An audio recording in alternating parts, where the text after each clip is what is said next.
Hello everyone, I am Dr. Eric Morrison. This is 7 Under 3, and I'll be covering trading education, more specifically Forex trading, using the TC2000 and TradingView platforms.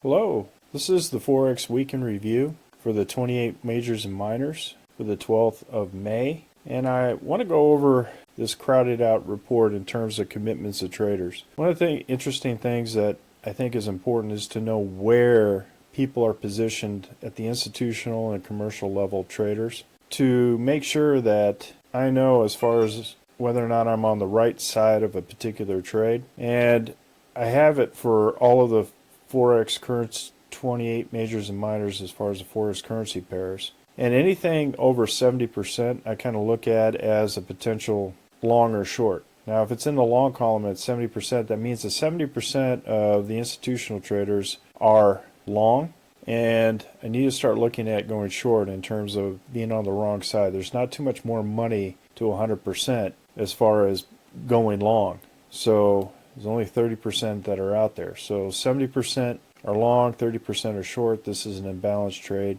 Do I look at commercials? Not necessarily, because for the most part, these are the ones that are trying to hedge and take advantage of particular positions on the other side. So if I look at all of the ones out of the 28 that were crowded out to the long side, which should be shorted, I highlighted in red with this red flag. And that was US dollar, Canadian dollar, US dollar, Euro Aussie dollar, Euro US dollar, New Zealand Japanese yen, Euro British pound, Euro New Zealand dollar, Euro Canadian dollar, Euro Swiss franc Japanese yen, Euro Japanese yen, Euro Swiss franc, and Euro US dollar Japanese yen. So what you can see here is these were all at the beginning of the week shorted in terms of these currency pairs. And we ended up on one standard lot for each one, a profit of $2,277. Now what I need to do is go through this and I try to look for the long trades that are crowded out short.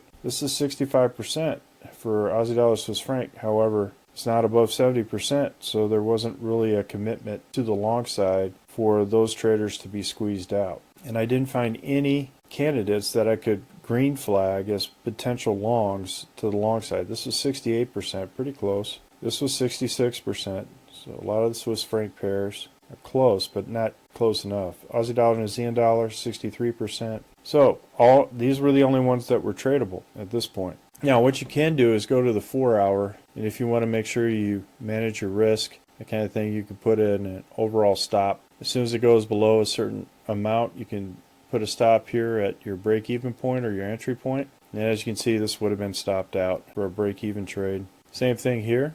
You can move the dragon in terms of the 4 hour or use the fractals here. These pink up fractals. You can use the PSAR as far as the red dots in order to kind of capture your profit. But this came back too as well. Euro US dollar, however, initially came back, then went down below, but overall at the break-even mark continued to go down. It was the biggest gainer at $1,690 and poised to go lower for next week too as well. New Zealand Japanese yen overall decided to go short here at this with a $630 gain, but initially went up to touch the Z3 here, and then it started to go back down. It's now only at a crowded out at 69%. It was above 70 at the beginning of the week, and now it's crowded out at 69. So looks like a lot of the longs got out. Same with Euro British pound. A lot of the longs got out during the trading week. However, as soon as it was down here, you could move to break even. Would have been out for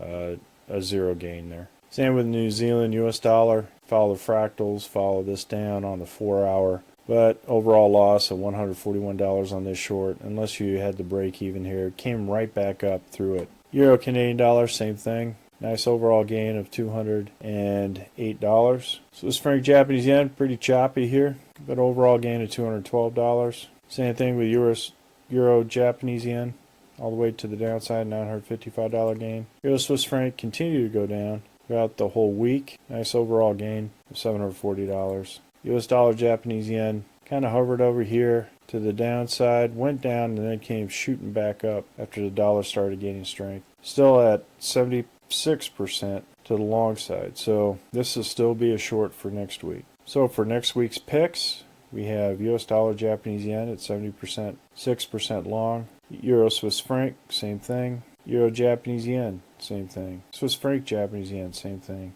Euro CAD, same thing. Euro New Zealand, same thing. Euro British pound is 68%, so I'm taking this off. New Zealand Japanese yen, 69% long. Taking this one off. 73% for Euro US dollar, and then Euro Aussie dollar, 74%. And US dollar Canadian dollar is at 70%. So for the weekly trades for next week, we got US Canadian dollar, Euro Aussie dollar, Euro US dollar, Euro New Zealand dollar, Euro Canadian dollar, Swiss franc Japanese yen, Euro Japanese yen, Euro Swiss franc, and Euro US dollar Japanese yen. So these are the trades for next week. If you're interested in these kind of strategies going forward and trading with the commitment of traders and a follow the money type of approach, or programming in both PineScript or Python, click on the links below. And remember, ruthless risk management. Have a great weekend, everybody, and I'll see you on Sunday. Well, if you like this video, go ahead and hit the like rumble button below and the subscribe button. And if you want more information, go ahead and click the course information links below. On the TradingView link and